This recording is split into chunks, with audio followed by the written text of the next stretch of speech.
সদ্য উড়িষ্যায় মুর্শিদাবাদের সুতির চকবাহাদুরপুরে জুয়েল রানাকে যেভাবে বাংলা কথা বলার জন্য তাকে পিটিয়ে মারা হলো, এই নৃশংস ঘটনার সেইভাবে রাজ্য সরকারকে প্রতিবাদ করতে দেখছি না, আন্দোলন করতে, কথা বলতে দেখছি না।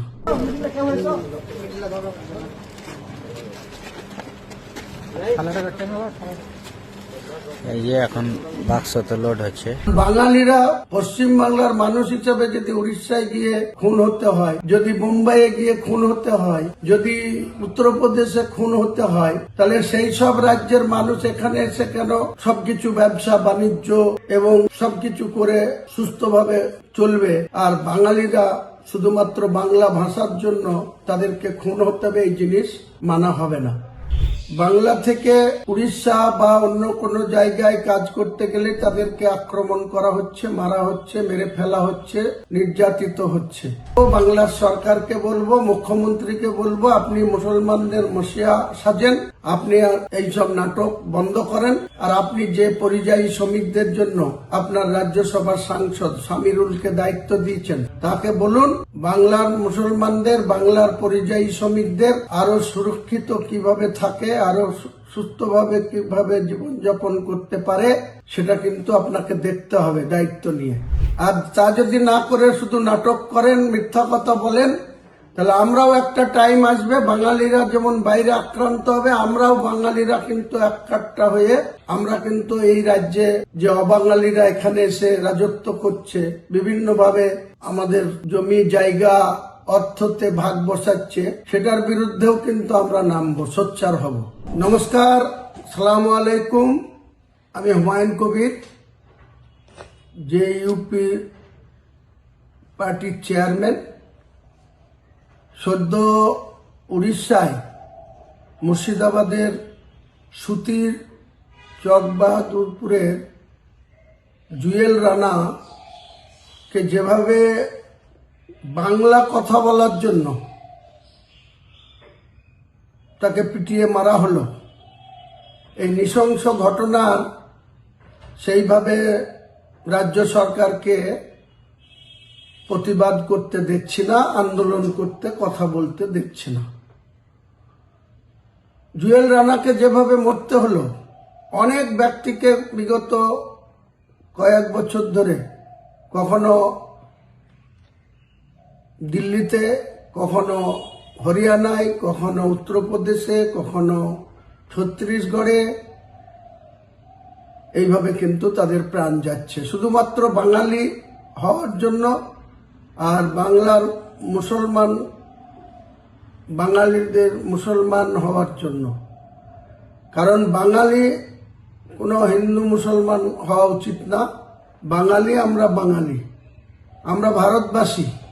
অথচ আমাদের এই ভারতবর্ষে গণতান্ত্রিকভাবে, সাংবিধানিকভাবে সবটাই কিন্তু একজন অমুসলিমের যেমন অধিকার আছে, তেমনি একজন মুসলিমের অধিকার আছে। প্রত্যেকটা জাতি ধর্ম নির্বিশেষে যাদের নিজের নিজের ধর্ম যেমন পালন করবে, তেমনি তাদের গণতান্ত্রিক অধিকার আছে সুস্থভাবে বেঁচে থাকার। কিন্তু কি দেখা যাচ্ছে, যে বাংলা থেকে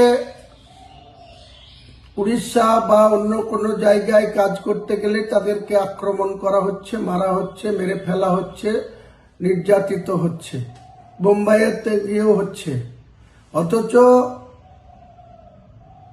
বাংলার বাইরে থেকে অন্ততপক্ষে 50-60 লক্ষ মানুষ কিন্তু এই বাংলায় বিভিন্নভাবে তারা আছেন এবং বিভিন্ন কাজে কর্মে যুক্ত আছেন।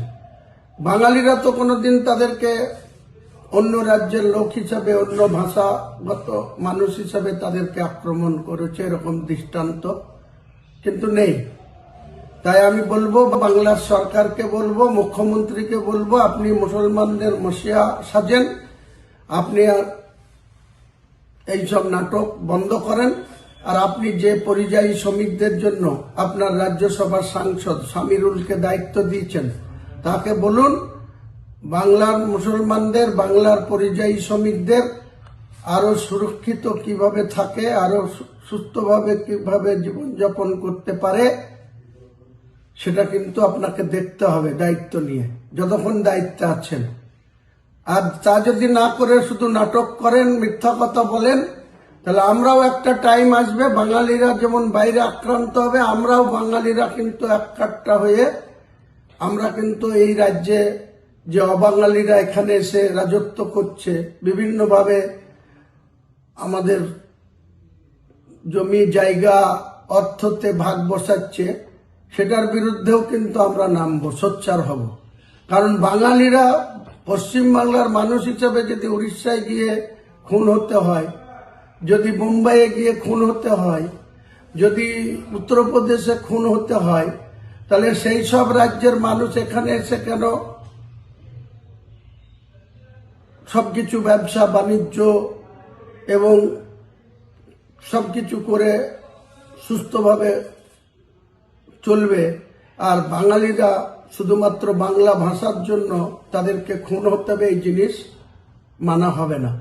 তাই যখন গদি মিডিয়া বা বিশেষ করে ইউটিউবার দীপক ব্যাপারী তৃণমূলের হয়ে এত ন্যাকেটলি দালালি করছেন, যখন বাংলাদেশের কোনো ব্যক্তি খুন হচ্ছে, সেটা সেই খুনটা যেমন জঘন্য, সেটাও যেমন আমরা সমর্থন করি না, তার বিরোধিতাও যেমন আমরা করি। কিন্তু গদি মিডিয়াকে বলবো, উড়িষ্যায় যখন লোক এখানে খুন হয়, সুতির ব্যক্তি খুন হয়, তখন আপনাদের সোচ্চার হতে দেখি না। আপনারা নিরপেক্ষ দৃষ্টিভঙ্গি নিয়ে, আপনাদের ইউটিউবার হোক, আপনাদের দায়িত্ব আছে, আপনারা নিরপেক্ষ দৃষ্টিভঙ্গি নিয়ে মানুষের কাছে সঠিক তথ্য তুলে ধরবেন। আগামী দিনে কিন্তু সাধারণ মানুষ জাগতে শুরু করেছে, তাদের জাগ্রত সিদ্ধান্তই আপনাদের বিরুদ্ধে যাবে।